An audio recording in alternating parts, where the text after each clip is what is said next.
todos para hablar de transgénicos. Hay gente a favor, gente en contra. Sin embargo, la gente al parecer ignora que nosotros en nuestra vida cotidiana estamos llenos de transgénicos. No solamente en los cultivos. En la industria de la medicina, estamos llenos de medicinas, medicamentos obtenidos a partir de organismos transgénicos.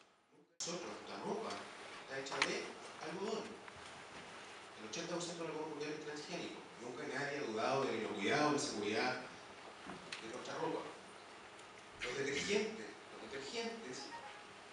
funcionan gracias a que tienen enzimas obtenidas.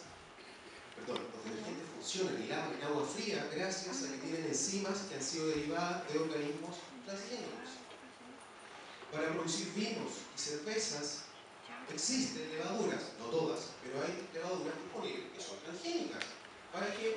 Para poder optimizar el sabor, el aroma, el olor, etc.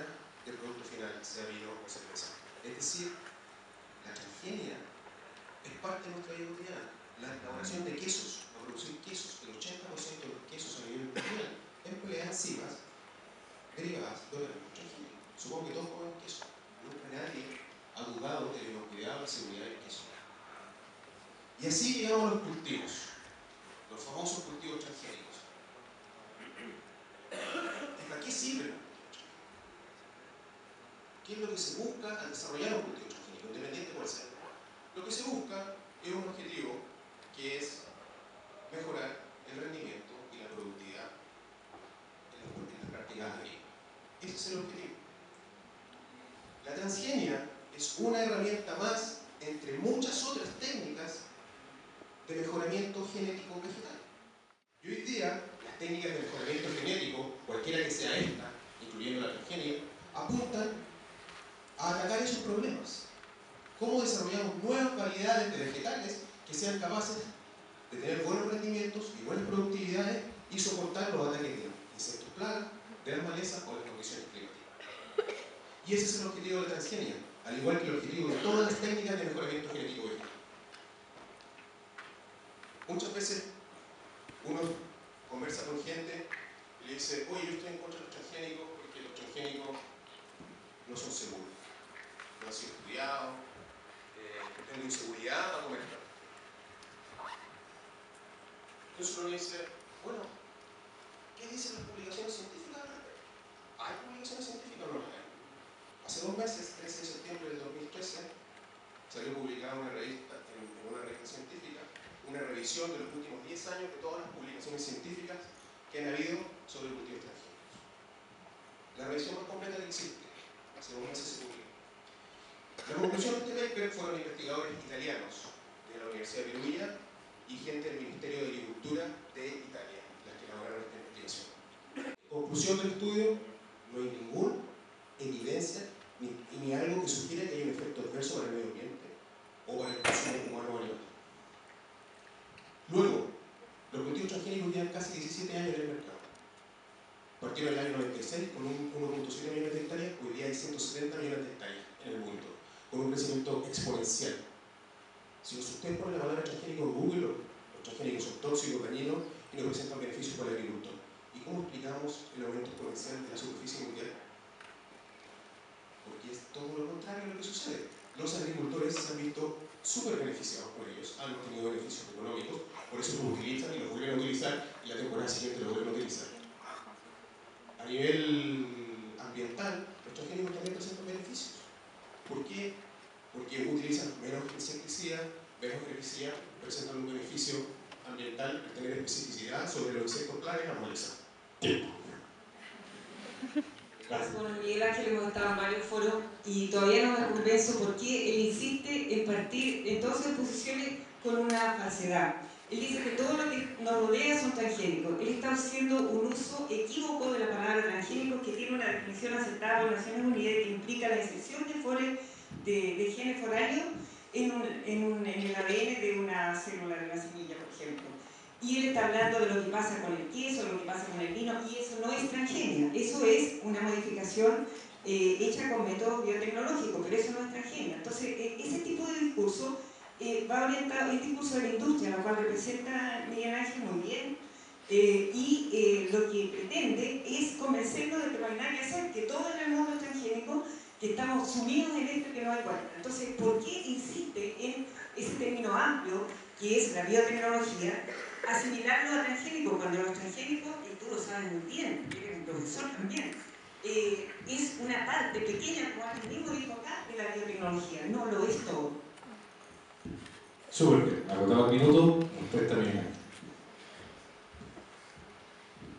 Las enzimas y aditivos que usan los detergentes son producidos en Escherichia coli con genes obtenidos a partir de bacterias aisladas desde la Antártida, proteasas y lipasas que toleran bajas temperaturas, clonadas, puestas en Escherichia coli, purificadas y agregadas a los detergentes para lavar en agua fría, transgénico. El algodón, 80% del algodón mundial es transgénico. Para los que se limpian el oído, los cotonitos son de algodón, son transgénicos. Para los que usan calzoncillo y ropa interior, son de algodón, son transgénicos. La transgenia es parte de nuestra vida cotidiana. La medicina, la insulina, es insulina humana producida en bacterias transgénicas. Los factores de crecimiento, los factores hematopoyéticos. La vacuna de la hepatitis B se obtiene a partir de 2 organismos transgénicos. Una levadura, donde se saca el anticuerpo, y el antígeno se saca de un tabaco transgénico desarrollado en Cuba, donde Cuba tiene hasta la patente de esa vacuna. Entonces, cuando la gente no sabe de estos temas y en vez de hacer afirmaciones incorrectas como la que tú acabas de hacer, lo que hay que hacer es informarse, estudiar, averiguar, conocer sobre el tema y luego afirmar. No hay preguntas malas, pero sí hay afirmaciones malas. Y lo que acabas de hacer es afirmar cosas que son incorrectas. La biotecnología y la transgenia como una subárea de la biotecnología son parte de nuestra vida cotidiana. Presentaron nuestra campaña, se llama Yo no quiero transgénico en Chile. Yo trabajo en la red de acción en plaguicidas y soy la encargada del área de semillas y transgénicos ahí. Estoy acá porque creo en la soberanía alimentaria, que es como el derecho que tenemos todos como parte del pueblo a decidir qué comemos, que nadie decida por nosotros, cómo se produce esa comida y que esto sea de acuerdo a nuestra cultura como pueblo y como a nuestra historia, ¿no? Al contrario de lo que está pasando ahora. A nosotros nos interesa no cualquier cosa, las poleras, qué sé yo, de algodón, no. A nosotros nos interesan los alimentos transgénicos, ¿ya? Y los animales que pueden convertirse en alimentos transgénicos. Entonces, ¿qué hacemos nosotros como campaña? Vamos a los supermercados, llevamos esta etiquetita, que la imprimimos, digamos, en una impresora y la vamos poniendo y la confrontamos con la gente, sobre todo con las mamás que van a comprar cereales para los niños. ¿Esto es así en todo el mundo? No. Hay muchísimos países que han tomado medidas, sobre todo en Europa, lamentablemente bien lejos de nosotros, y en cambio en Canadá y Estados Unidos predomina el criterio de que los alimentos transgénicos son iguales a nosotros.Nosotros estamos juntos a esos países y no estamos, por ejemplo, como Perú y Brasil, que en América Latina sí tienen etiquetado. Ellos dicen que hacen los transgénicos como, esta vez nos lo dijo Miguel Ángel Sánchez, para salvar al mundo del hambre. Qué emocionante, pero la verdad es que el hambre es cada vez peor y llevamos más de 20 años de transgénicos y efectivamente el hambre tiene otras causas de tipo estructural, de tipo social. Al año se están perdiendo 1.300 millones de toneladas de alimentos, ¿se dan cuenta? Y eso subsiste, o sea, esto es el mismo tiempo que hay gente que se muere del hambre. Y bueno, volviendo al tema de biotecnología como una cosa que ha existido siempre, la agricultura misma es una biotecnología y transgenia, que es una parte, digamos, moderna, ¿no? Que tiene que ver con la biotecnología, por supuesto, pero biotecnología es un término paraguas. Y los campesinos, evidentemente han hecho siempre biotecnología, pero no han hecho transgenia, y de eso es lo que nos quieren convencer, que esto es lo más natural que se ha hecho siempre. No, señores, esto se empezó a hacer en el laboratorio, se sigue y únicamente se puede hacer en el laboratorio para iniciar la semilla transgénica. Y esto va a tener consecuencias de tipo social, de tipo ambiental y en la salud de las personas, porque el proceso que se hace en el laboratorio, que no les voy a hablar de eso porque ustedes lo saben, para que no vayan a tener eso, pero puede alterar el resultado, digamos, de la acción del conjunto de los genes modificadores, puede alterar su efecto y esto es lo que puede producir efectos tóxicos en el organismo o alergenos, en fin, según lo que sea. Y además la diferencia con la otra biotecnología popular, pudiéramos decir, es que acá cuando tú tienes semillas transgénicas, cosa que los desarrolladores o los proponentes, los obtentores no mencionan, tienes que pagar cada vez que tú quieres usar esa semilla transgénica. Por tanto, eso tiene una consecuencia social tremendamente importante. Hay estudios científicos totalmente acallados y totalmente apañados por los tecnocientíficos, o sea, quienes trabajan para la industria, como el señor Sánchez, quienes entonces defienden una ciencia que es la que tiene que producir resultados productivos, ¿no? Entonces no estudian por el amor a la verdad o para realmente servir a la humanidad, estudian porque tienen patrones que son los que le han dado, digamos, el proyecto de investigación a lo mejor para la universidad o los que le pagan el sueldo, y por tanto esa es para nosotros tecnociencia. Nosotros estamos por la ciencia independiente, una ciencia que ayude a tener una mirada más serena.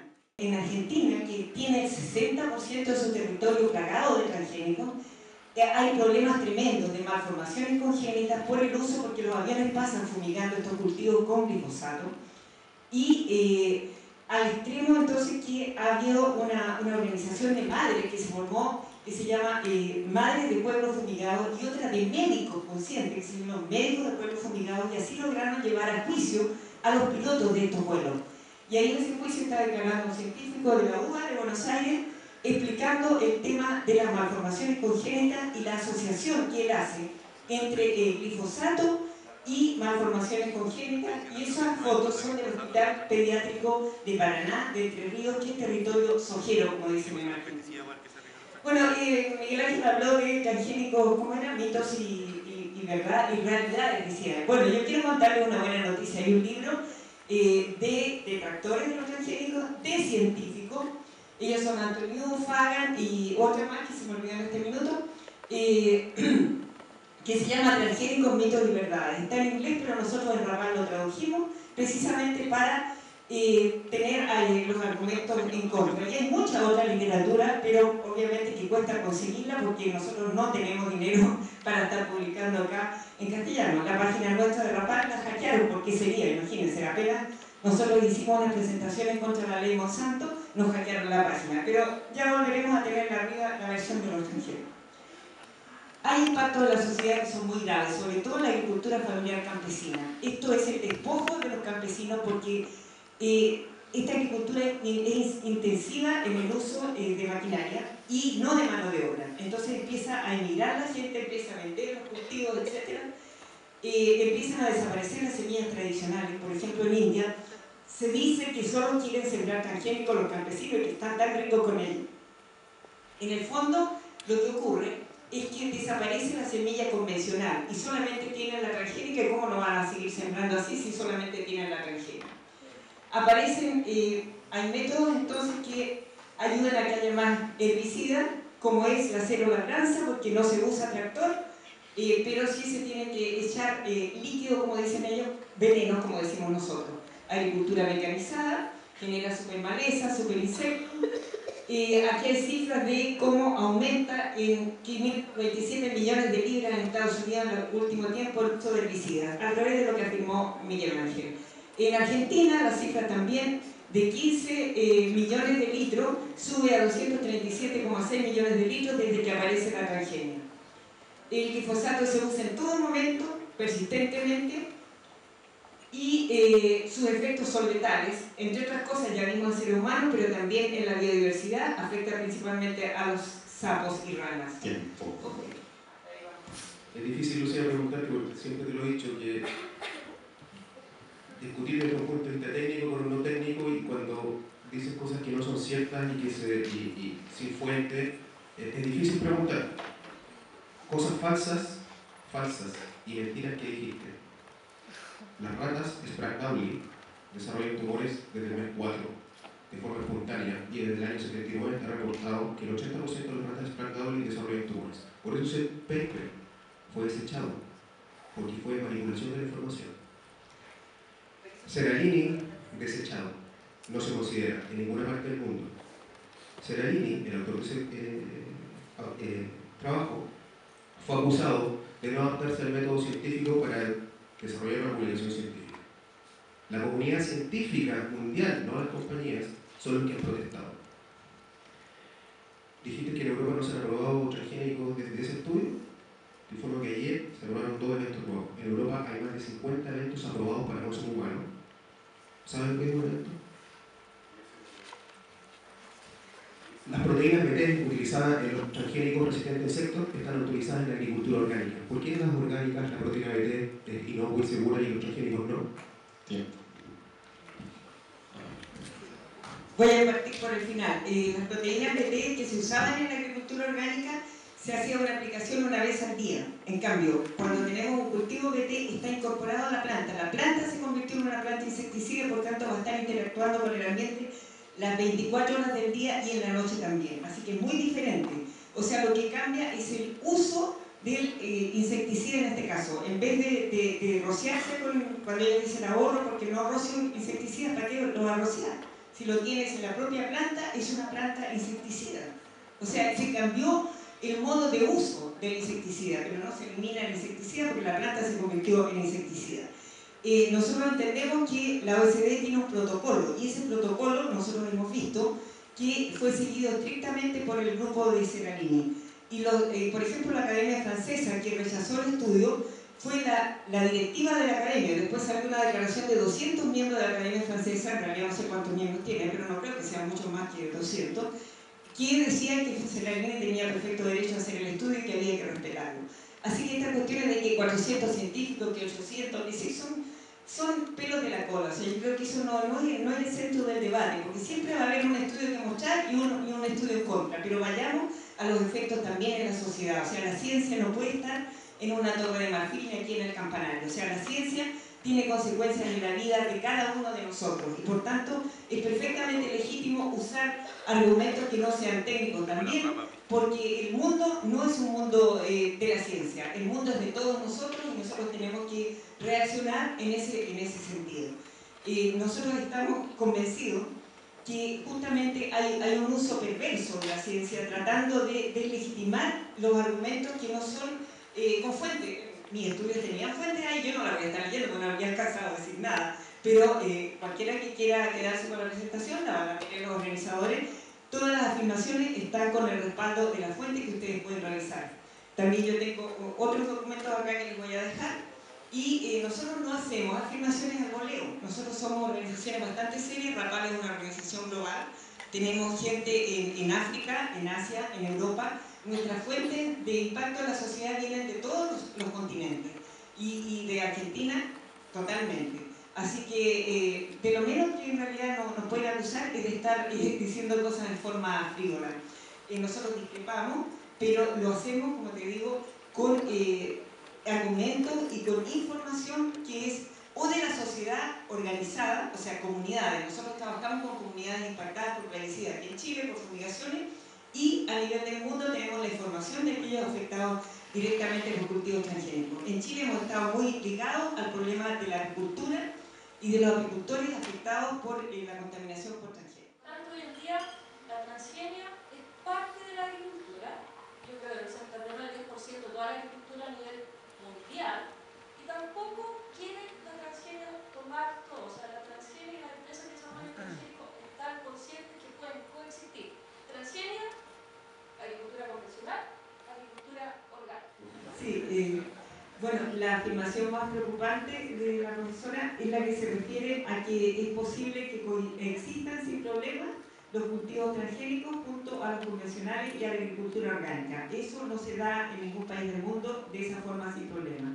Hay un observatorio que lo hace GM Watch, que es una organización del Reino Unido, y registrando, porque a nivel oficial no se hace, registrando todos los casos de contaminación cruzada o por distintas razones.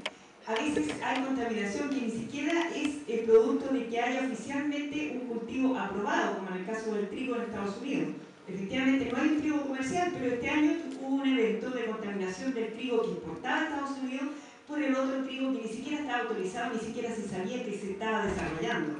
En Chile, en mayo de este año, los exportadores de maíz que están organizados en AMPROS y que son, algunos exportan maíz transgénico y otros exportan maíz convencional a Europa, porque Europa no aprecia eso a Alemania, resultó que le devolvieron una partida de maíz chileno porque al hacer la detección el maíz estaba contaminado.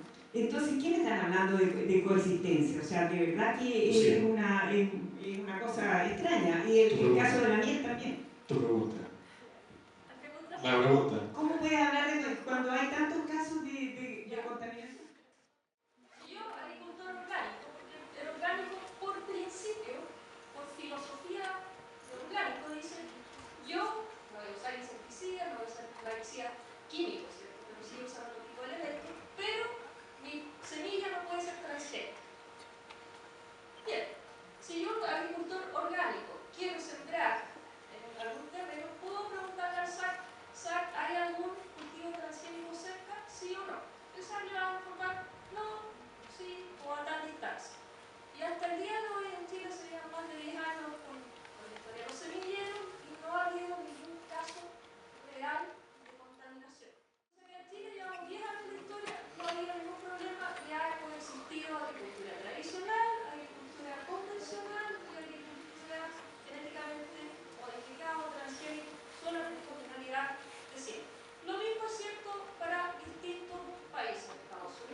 economía de la composición y los ingredientes de la miel, el polen no es ingrediente, posteriormente lo aceptaron como que fuese ingrediente, pero además la miel tiene trazas de polen, entonces el polen no es un componente de la miel, y obviamente podría darse el caso que a lo mejor 1, 2, 3 granitos de polen pueden influir en algún cultivo transgénico, pero ahora, ¿es un problema para la salud? No, es una miel común y corriente, y por comer un polen que tiene ADN foráneo o polen que tiene un pedacito de transgénico, no nos vamos a enfermar. Entonces, en el fondo hay una serie de mitos que siguen especulando muchas cosas que no son realidad. Entonces, en ese sentido. En segundo lugar, hicimos una selección a partir de cosas que se habían discutido aquí previamente por parte de nuestros invitados. Pregunta Catalina Mardones. Si la producción de cultivos transgénicos es más ventajosa que la convencional, ¿cómo podría existir un equilibrio entre estos dos tipos de agricultura con respecto a la competencia comercial? ¿Cómo podría existir un equilibrio? Como decía anteriormente, los cultivos transgénicos han ido aumentando desde el año 96 hasta el 2013, 2014, y seguramente van a seguir aumentando, pero no indefinidamente, a llegar a un plato en algún tiempo más. Desde el punto de vista comercial, los transgénicos, la verdad es que no es más caro producir, al contrario, la semilla puede ser un poco más cara versus la convencional, pero lo que uno obtiene a nivel agrícola, los agricultores tienen un gran ahorro tanto en la aplicación de insecticidas, la aplicación de pesticidas, o de ambos en algunos casos, y por lo tanto el rendimiento de ese cultivo es mayor, el rendimiento por hectárea. A nivel comercial, por lo tanto, si yo tengo una hectárea de trigo orgánico, una hectárea de trigo convencional, una hectárea de trigo genéticamente modificado y hago los manejos correspondientes, en el orgánico voy a obtener el menor rendimiento. En el cultivo tradicional voy a tener un buen rendimiento, pero voy a haber gastado mucho dinero en la aplicación de plaguicidas, herbicidas, insecticidas. En el caso de los genéticamente modificados, quizás el rendimiento va a ser un poco mayor que en el convencional, pero a su vez tuve un gran ahorro por la no aplicación de los agentes químicos. Por lo tanto, el agricultor puede, el transgénico, puede vender a menor precio. El convencional a un precio intermedio y el orgánico tiene que vender más caro. Entonces, lograr eso es lo que se ve hoy en día en la realidad, y por eso estos cultivos transgénicos y muchos agricultores quieren adoptar esta tecnología, porque tienen grandes ahorros y el ingreso para ellos es mucho mayor que de forma que si tuviese el mismo cultivo de manera convencional. Bueno, y de esa forma entonces, económicamente, ahora, es responsabilidad de cada país, y en esto yo soy bien enfática, si Chile el día de mañana adopta tecnología transgénica, será misión del Estado, asociado con instituciones de investigación agrícola, INEA y otros, velar que tengamos una buena proporción de cultivos orgánicos, convencionales y transgénicos. Gracias. Pregunta para Miguel Ángel. Con respecto a la competencia entre especies en el medio ambiente, al estar mejor adaptadas a los transgénicos, ¿no se produce una pérdida de especies nativas, endémicas ya insertadas también? Muy buena pregunta. Los cultivos transgénicos están mejor adaptados en el campo agrícola, donde hay manejo agrícola. Es decir, si tienen resistencia a insectos, si tienen tolerancia a herbicida, es en el campo donde tienen la ventaja. Si estás fuera de tu campo, es decir, fuera de tu reja que te libera tu campo, tú no vas a aplicar ningún herbicida que le dé una presión de selección a tu cultivo. Es decir, no tienen una ventaja sobre el resto. En tu campo, cualquiera sea tu sistema productivo, sea orgánico, convencional, o que use organismos genéticamente modificados, siempre hay un impacto en tu campo. La agricultura causa un impacto gigantesco sobre el medio ambiente en el campo. Fuera de tu reja, los organismos transgénicos causan un impacto menor. ¿Por qué? Por ejemplo, comparemos con la agricultura convencional. La agricultura convencional aplica insecticidas y aplica herbicidas que no son muy específicos. Entonces, cuando aplicas un insecticida, afecta a insectos dentro de tu campo y fuera de tu campo. ¿No es cierto? ¿Qué pasa en el caso de los transgénicos resistentes a insectos? Afecta solamente a los insectos que entren al campo y que mastiquen tu cultivo. ¿Sí o no? Entonces, al contrario de lo que habitualmente se piensa, de que se afecta la diversidad y que se van a perder especies o se va a alterar, desde un punto de vista técnico, eso no es así. Ahora, muchas veces confunde con el hecho de que si tú tienes variedades que son eficientes y productivas y que el agricultor utiliza, van a desplazar a otras variedades. Por ejemplo, el tomate que hoy día nosotros consumimos, que es harinoso y que tiene mal sabor y que a nadie le gusta, ¿por qué los agricultores producen ese y no producen, por ejemplo, un tomate como el limache, que tiene un buen sabor y es bastante sabroso? ¿Por qué? Porque la gente va una vez a la feria el día domingo y el tomate le dura hasta el otro domingo. Si tú querés comer un tomate limachino, por ejemplo, lo tenés que comprar hoy día y te dura máximo 1 o 2 días. Y el agricultor hoy día produce lo que la gente quiere comprar. Pregunta a Lucía.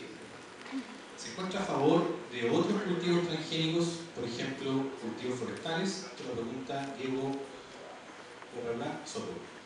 No soy capaz de expresar. Diego, el caso de los árboles sería bastante problemático también, aunque no tiene que ver con la alimentación, pero sí tiene que ver con la biodiversidad. La vida de un árbol es mucho más larga que la vida de una planta, por tanto, si se hacen árboles transgénicos, su impacto en el medio ambiente sería absolutamente prolongado y nosotros creemos que eso afecta la biodiversidad, el resto de las especies, que es lo que nos interesa conservar. Lo quisiera aprovechar de decir que nosotros no estamos contra todos los usos de la biotecnología. Nosotros queremos alentar que quienes estudian y ejercen luego profesionalmente la biotecnología busquen otros campos que no tengan que ver con la alimentación, o dentro de la alimentación tomen, por ejemplo, la selección asistida por marcadores, el mapeo de genes, que no es transgenia y que es muy útil para producir variedades mejoradas que sí pueden ayudar a resolver algunos problemas que efectivamente tienen los agricultores. Eso no presentan problemas para la biodiversidad y son una alternativa válida que se usa en la agricultura orgánica, en la agricultura agroecológica también, puede ser. Entonces no es que nosotros estemos, digamos, en contra de la biotecnología, lo repito una vez más, nosotros estamos en contra de los cultivos transgénicos, que nos parece, por las razones ya dadas anteriormente, que no son una solución para los problemas que tienen los campesinos ni para los que tenemos los consumidores de tener una buena alimentación. ¿Me queda? Sí, tiene 40 segundos.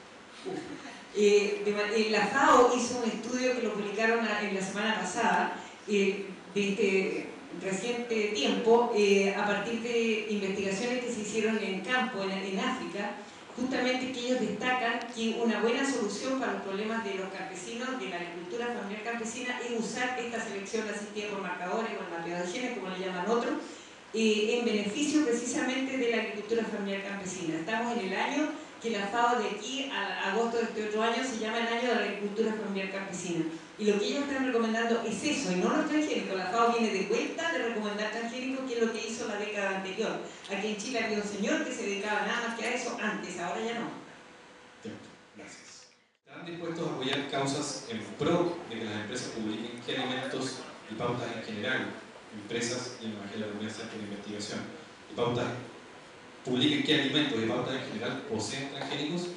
Y también preguntan en qué etapa está el proyecto de genómica de resistencia al pitch canker y dónde se van a hacer esas pruebas de campo. Pitch canker, el cactus resinoso, es un patógeno que afecta a la industria forestal. Información confidencial.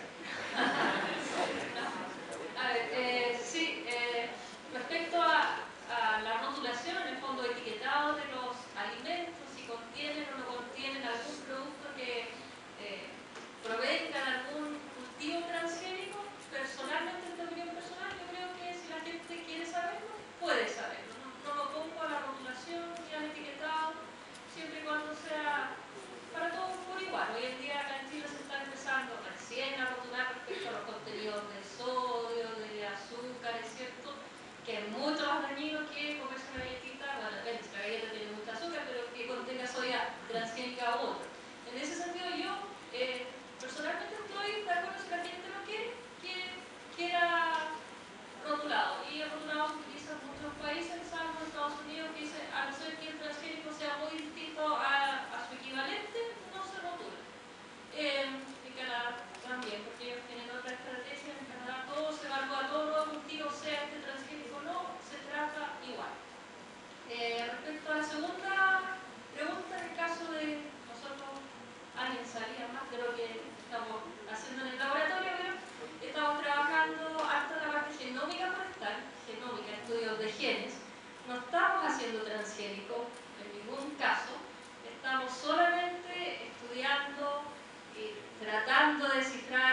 genoma de pino radiata, el genoma de Eucalyptus globulus en general. En el caso de Pitchcake, lo que hemos visto es que hay la resistencia a este patógeno en el árbol tendría un ente genético alrededor de un 10% y no nos vamos a hacer ningún tipo de ensayo de campo porque de hecho está prohibido hacer ensayos de campo con Pitchcake en Chile porque Pitchcake es un Fusarium cincinatum, es un patógeno cuarentenario, es que solamente actualmente en Chile se encuentra solo en viveros, no está en campo, así que si nosotros hiciéramos eso estaríamos en un problema con el SAC súper grande y no lo vamos a hacer. Sabemos que mucha ciencia no es neutral, eso lo ha comprobado Humberto Maturana, por ello Monsanto investiga y fomenta sus intereses a través de financiamiento de investigación que le interesa, que le conviene. ¿Recibe usted dinero derivado de esta empresa? ¿Compra usted transgénicos, por ejemplo? Para Chilevio es la asociación gremial de las compañías que desarrollan biotecnología para la agricultura. Las compañías que lo componen son BASF, Bayer, Dow, Monsanto, Pioneer y Syngenta. Entonces, si Monsanto me gana el sueldo, es parte de los miembros de Chilevio y por ende me gana el sueldo. La segunda, perdón, era la respuesta de todo. Yo como transgénicos. Los transgénicos son los únicos alimentos que tienen que ser estudiados y analizados antes de poder ser comercializados. ¿Cuántos casos existen en el mundo de productos convencionales o productos incluso orgánicos que han producido muertes? ¿Saben? Les puedo decir que en Europa murieron 50 personas hace 2 años por comer brotes de soya orgánico. ¿Cuántas personas le ha salido un grano por comer transgénico? Entonces, lo que pasa es que en la sociedad existe una confusión gigantesca sobre estos temas, se crean unos miedos y una mitología sobre los transgénicos. Imagínense que hace 20 años que comemos transgénicos y a nadie en ninguna parte del mundo no le ha pasado nada ni a un animal, nada. Y yo les acabo de decir que en Europa murieron 50 personas por comer orgánico, entonces ¿por qué no estamos? Porque hay gente que no discute al revés. ¿Qué pasa con las abejas y los transgénicos? Nada. No, en serio. La verdad es que hoy en día hay hartos estudios que están demostrando que las abejas se están muriendo. No solamente en Estados Unidos, acá en Chile también ha habido hartos estudios y hay una baja en las abejas y viéndose afectados las colmenas. Sin embargo, esto no tiene nada que ver con los transgénicos. Las abejas se están muriendo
Monsanto es el que monopoliza en el mundo la producción de semilla transgénica. El 90% de la semilla transgénica está producida por ellos, y gran parte de la semilla híbrida también. En Chile son dueños de Semilla, son dueños de una parte de Anasar, y por lo tanto están controlando nuestras vidas, están controlando nuestra alimentación. Y si se llegan a imponer masivamente los cultivos transgénicos en Chile para el consumo interno, que es lo que quieren hacer después que se aprueben otras leyes, efectivamente estarían rigiendo nuestras vidas. Vuelvo entonces a lo que hablamos al principio, o sea, aquí no tendríamos ningún tipo de soberanía alimentaria, y lo que comamos va a ser lo que ellos decidan.